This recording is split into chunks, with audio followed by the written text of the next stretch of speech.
Shalom jemaat yang Tuhan kasihi. Pada hari Minggu kita sudah mendengarkan khotbah tentang pemulihan dari ketiadaan Bapa. Nah, saudara, concern Tuhan selalu adalah Dia tidak ingin dunia ini, saudara, tidak memiliki Bapa. Tidak ada peranan Bapa. Saudara, di dalam Mazmur 82 kita sudah mendengar bagaimana, saudaraku, ayat 1 dikatakan Allah berdiri dalam sidang ilahi. Di antara para Allah ia menghakimi. Ayat 2, berapa lama lagi kamu menghakimi dengan lalim dan memihak kepada orang fasik. Ayat 3, berilah keadilan kepada orang yang lemah dan kepada anak yatim. Belalah hak orang sengsara dan orang yang berkekurangan. Nah, saudara, jadi di hati Allah, Allah ingin supaya, saudaraku, orang-orang yang tidak berbapa itu dibela, supaya, saudaraku, mereka boleh dipulihkan. Nah, saudara, tapi banyak pemimpin di dunia ini, saudara, tidak mengerti hal itu. Kalau kita baca, saudaraku, dalam ayat 5 dikatakan mereka tidak tahu dan tidak mengerti apa-apa. Dalam kegelapan mereka berjalan, goyanglah segala dasar bumi. Saudara, banyak pemimpin, mereka tidak tahu dan tidak mengerti apa-apa. Bahwa, saudara, penyebab dari segala, saudaraku, kerusakan di dunia ini, ya, di masyarakat, ya, di dalam keluarga, itu semua, saudara, adalah karena ketiadaan Bapa. Nah, saudara, saya bacakan, saudaraku, ya, sebuah pengamatan dari Stephen Bakersfield dari University Harvard. Dia menyatakan hampir setiap masalah besar sosial terkait dengan ketiadaan Bapa. Kriminal kejam, narkoba, kecanduan alkohol, kehamilan pada remaja, bunuh diri, semua berhubungan lebih dekat dengan ketiadaan Bapa dibandingkan dengan faktor lain. Nah, saudara, jadi penyebab utamanya ternyata adalah ketiadaan Bapa. Ya, dikatakan riset di banyak negara dalam beberapa tahun terakhir menunjukkan bahwa kehidupan keluarga yang tidak berfungsi merupakan krisis terbesar yang dunia sedang hadapi. Ketiadaan Bapa ada di dalam jantung masalah tersebut. Wow, saudara. Jadi, saudara, memang jantung masalah daripada problem-problem yang ada, saudaraku, di masyarakat adalah karena apa, saudara? Karena ketiadaan Bapa. Itu sebabnya, saudara, ya, kita harus punya concern untuk, saudara, ya, supaya terjadi pemulihan dari ketiadaan Bapa. Nah, karena itu, saudara, kita mau terlibat di dalam, saudara, memulihkan kalau ada ketiadaan Bapa. Nah, karena itu, saudara, mari, ya, kita sama-sama semua terlibat. Nah, jangan takut, saudara. Tuhan berjanji. Kalau saudara baca di dalam, saudara, Maliaki pasal 4 ayat 4 sampai 6. Nah, ini dikatakan, saudara, di dalam ayat 4, ingatlah kepada Taurat yang telah kuperintahkan kepada Musa hambaku di gunung Horeb untuk disampaikan kepada seluruh Israel, yakni ketetapan-ketetapan dan hukum-hukum. Sesungguhnya aku akan mengutus Nabi Elia kepadamu menjelang datangnya hari Tuhan yang besar dan dahsyat itu. Maka ia akan membuat hati bapak-bapak berbalik kepada anak-anaknya dan hati anak-anak kepada bapak-bapaknya, supaya jangan aku datang memukul bumi sehingga musnah. Saudara, pada hari Tuhan yang besar dan dahsyat itu, ya, kita tahu ini adalah, ya, bagian terakhir dari hari Tuhan menjelang kedatangannya yang kedua kali, saudara. Kedatangan Yesus yang kedua kali. Sebelum itu, di hari Tuhan, ya, saudara, hari Tuhan itu saya percaya mulai dari kedatangannya yang pertama nanti ditutup dengan saudaraku kedatangan Yesus yang kedua kali. Saudara, Tuhan harus memulihkan umatnya. Memulihkan, ya saudaraku, supaya hati bapak-bapak kembali kepada anak-anaknya. Dan hati anak-anak kembali kepada bapak-bapaknya. Kalau tidak, katanya, bumi akan musnah. Ya, atau bahasa Inggrisnya, Tuhan bilang, aku akan memukul bumi dengan sebuah kutuk. Ya, dengan kutuk. Nah, saudara, kenapa demikian? Nah, kalau kita baca ayat-ayat ini, saudara, karena saudara, ya, supaya ada pemulihan umat Tuhan, supaya umat Tuhan taat kepada perintah-perintah Allah, ketetapan-ketetapan Allah, yaitu firman Tuhan, 10 perintah Allah. Maka hati bapak-bapak perlu kembali kepada anak-anaknya, saudara. Nah, kenapa demikian? Saudara, karena adalah tanggung jawab bapak-bapak mengajarkan firman Tuhan, 10 perintah Allah kepada anak-anaknya. Demikian kata Ulangan pasal yang ke-6, saudara. Ya, itulah Shema Israel, saudara. Tuhan itu Allah kita, Tuhan itu Esa. Nah, saudara, seorang bapak mesti mengajarkan berulang-ulang, ya, siapakah Allahnya. Tuhan itu Allah kita. Ya, ini perintah yang pertama, saudara. Tuhan itu, ya, Allah yang sangat mengasihi kita sehingga Dia mengutus Yesus Kristus menjadi korban yang, saudaraku, mati di kayu salib, menjadi anak domba yang mencucurkan darahnya untuk menyelamatkan kita, membebaskan kita dari perbudakan dosa. Saudara-saudara, inilah Injil yang mesti diberitakan oleh seorang bapak kepada anaknya berulang-ulang. Ya, bapaknya, saudaraku, juga mesti ngajarkan kepada anak-anaknya bahwa Allah itu Esa. Ya, Tuhan itu, ya, Allah kita, Tuhan itu Esa. Ya, saudara. Nah, artinya Allah kita itu adalah Allah satu-satunya. Ya, Allah Tritunggal itu. Kita nyembah satu Allah. Ya, saudara. Jadi tidak boleh ada ilah lain di hadapan Allah. Inilah perintah yang kedua. Nah, seorang bapak mesti ajarkan berulang-ulang perintah yang kedua ini.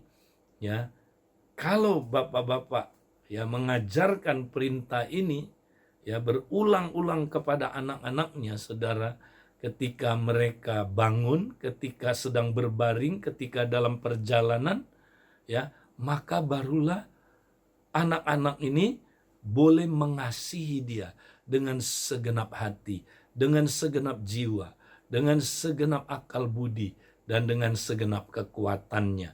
Nah, saudara, kalau bapak-bapak mengajarkan anak-anaknya demikian, saudara, 10 perintah Allah, maka dikatakan, saudara, Tuhan akan memberkati, ya, keturunannya sampai beribu-ribu keturunan, ya. Tapi kalau seorang bapak tidak mengajarkan perintah Tuhan, apa akibatnya, saudara? Anaknya tentu nggak pernah dengar Injil, dia nggak pernah lahir baru. Dia nggak pernah mengenal Yesus sebagai Tuhan dan Juru Selamatnya.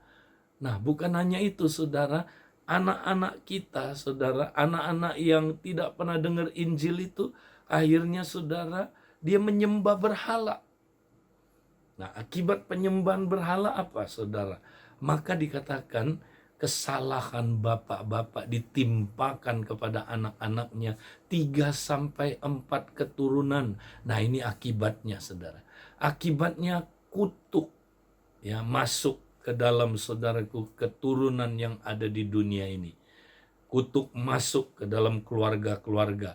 Kutuk masuk, saudaraku, ya, ke dalam, bahkan, saudaraku, ya, ke dalam gereja, ya, ke dalam apa, saudaraku, masyarakat, ya, kutuk keturunan ini, saudara. Nah, kita lihat itu yang terjadi hari-hari ini, saudara, karena ketiadaan bapak. masyarakat saudaraku ya menjadi rusak, hancur ya.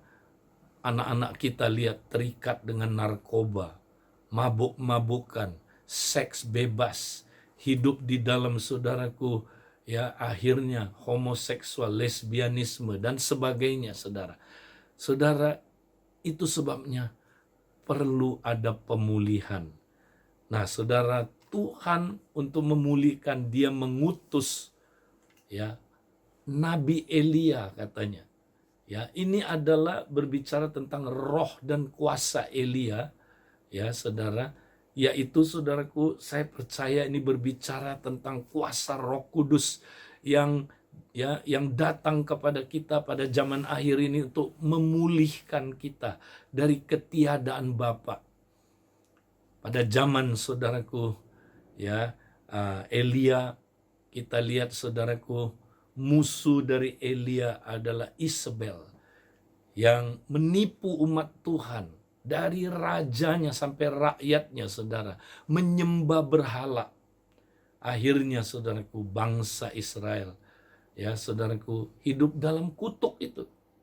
Ya, tapi Elia dipakai Tuhan menghancurkan saudaraku roh Isabel ini. Ya.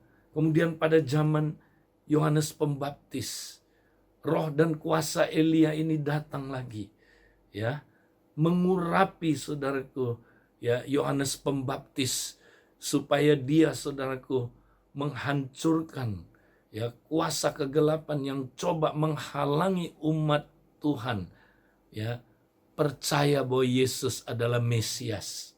Saudara-saudara, pada akhir zaman kembali saudaraku, roh dan kuasa Elia ini akan berhadapan dengan saudaraku ya roh-roh antikristus yang saudaraku menipu orang-orang saudaraku supaya menyembah kepada Allah lain saudaraku. Ya, Tuhan mau saudaraku roh pemulihan ini bekerja di tengah-tengah kita. Itu sebabnya saudara, ya, mari kita terlibat dalam pemulihan ketiadaan Bapa ini. Nah, bagaimana caranya saudara? Kita bisa terlibat, ya saudara. Nah, ada 3 hal yang saya mau sampaikan di sini saudara. Ya, apa peranan kita dalam pemulihan ketiadaan Bapa ini saudara? Nah, yang pertama saudara, kalau saudara adalah bapak dan ibu, ayah dan ibu, ya, mari saudaraku, ya, saudara mesti diperlengkapi supaya mengerti bagaimana kita saudaraku menghadirkan Bapa di dalam keluarga kita. Bagaimana kita memulihkan akibat ketiadaan Bapa. Saudara, kita banyak di antara kita produk ketiadaan Bapa. Itu sebabnya banyak bapak di dunia ini saudara. Ya, mereka tidak ada hubungan dengan keluarganya. Ya. Nah, bapak yang tidak ada hubungan dengan keluarganya, maka ada ketiadaan bapak di dalam keluarganya. Ada lagi bapak yang kadang-kadang hadir, kadang-kadang tidak. Ya, ini mungkin disebut bapak musiman, saudara. Ya, kalau kita bapak yang demikian, kita perlu, saudaraku, belajar pembapaan supaya kita mengerti, ya, mengembalikan hati bapak-bapak kepada anak-anaknya. Saudara, kita perlu belajar itu. Atau saudara, ya mungkin ada di antara kita, saudara, bapak yang ignorance, tidak tahu bagaimana menjadi bapak yang sesungguhnya. Dia tidak tahu. Akibatnya saudara, dia melakukan pembapaan seperti dulu dia dibapai. Dan kalau kita lihat itu salah semua caranya.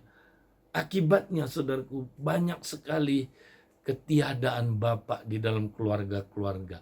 Mari saudara, saya tantang saudara, ya, yang belum mengerti, belum menerapkan bagaimana kita menjadi bapak yang baik, berfungsi di dalam keluarga. Mari kita belajar, ya, ayah belajar sama-sama dengan ibu menjadi satu tim untuk kita melakukan pembapaan di dalam keluarga.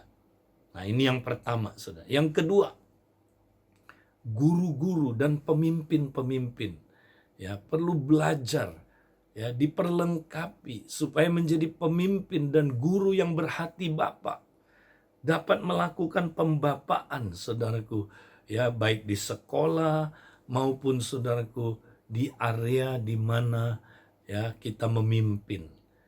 Ya, itu sebabnya mulai dari penatua, ya, apakah itu saudara pemimpin area kita, ya, fasilitator sel, ya, atau fasel, ya, semua pemimpin-pemimpin kita, saudara, ya, mari kita belajar, saudara, menjadi pemimpin yang berhati Bapa, yang mengerti bagaimana membapai, ya.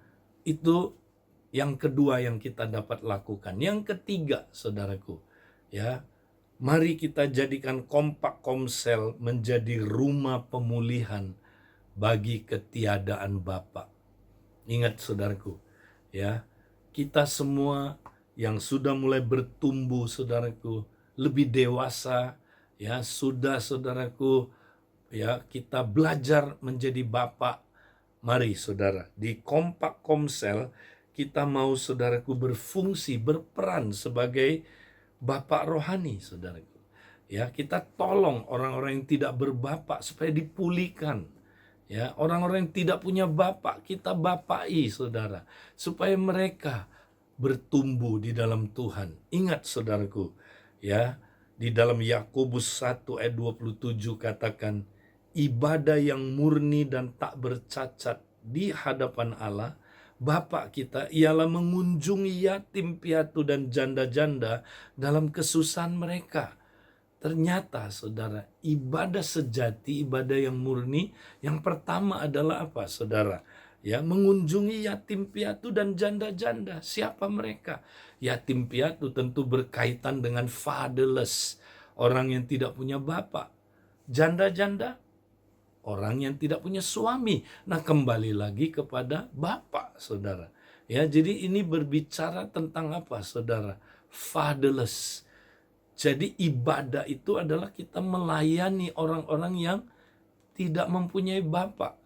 Ya, jadi itu ibadah, saudara. Baru yang kedua, ya, dan menjaga supaya dirinya sendiri tidak dicemarkan oleh dunia. Saudara, itulah Roma 12 ayat 1 dan 2. Ya, kita persembahkan tubuh kita sebagai korban yang hidup dan kudus. Ya, kita jaga kekudusan hidup kita supaya kita jangan menjadi seperti dunia ini, serupa seperti dunia, tapi kita diperbaharui, ya, oleh pembaharuan budi kita, ya. Nah, saudara, jadi ibadah itu, saudara, dua hal itu paling utama. Melayani orang-orang yang tidak berbapak dan menjaga diri kita hidup kudus, ya, terus menerus, saudara, dan terus berubah makin serupa dengan Kristus. Itu ibadah. Mari, saudaraku, di Kompak, di Komsel, mari kita layani orang-orang yang tidak berbapak supaya terjadi pemulihan atas ketiadaan Bapa. Tuhan memberkati. Amin.